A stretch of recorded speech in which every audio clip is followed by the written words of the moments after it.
Yo, it's Wild 360 News, and right now we got Rich Paul sitting down with Pat McAfee talking about what it took to get Bronny James to the LA Lakers. Now, ever since Bronny became the 55th pick in the draft, he has been heavily covered in the media, and one of the most interesting storylines is what it took for him to get there. Rumors came out that Rich Paul actually told teams that he would have Bronny sent to Australia if any other team outside of LA tried to draft him. Well, fast forward to right now, and Rich Paul has came out and confirmed that those rumors are true. He did in fact let teams know that Bronny would be taking his talents to Australia if anyone tried to step in and stop history in the making. Yeah, man, we can only imagine what Rich Paul was willing to do for his #1 client, LeBron James, to be able to play on the same team with his son. We were supposed to come on here and chat about this. The story of draft night was you were basically calling teams and saying he's going to go to Australia. Now, then we heard like other people say like, hey, this is a thing that does happen, like in the NBA, like, hey, this is a much better.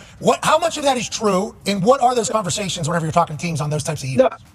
No, I think the matter of fact thing is, you have relationships with people and you make the calls. They respect each other. They understand why. They understand, what was at stake in this case. And so, there were several teams that had interest in Bronny, but you do have the calls and you talk about it and they understand it. So that's just relationships throughout the league. The Australia thing, that is what it is. But in terms of just having real conversations with people that actually have real interest and, asking them or having a conversation of why you felt a certain way.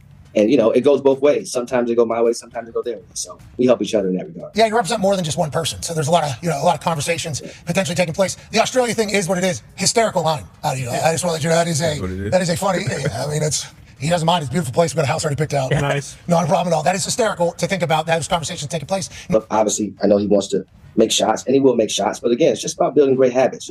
I think the opportunity for Bronny to play at the league level would be on the defensive end, and that's something that he's really good at now. The other components of the game he has to get better at, and he will. Look, Bronny's a passion player. He's playing the game of basketball because it's his passion. And so I don't look at Summer League as like the end-all, be-all, whether he was averaging 30 or whether he was averaging 3. I think you go into Summer League and you come out of Summer League with understanding, okay, where am I kind of shining at and where do they see me kind of having an opportunity? It's going to be, on the defensive end. And that's where he's probably the most developed today. The offensive stuff will come.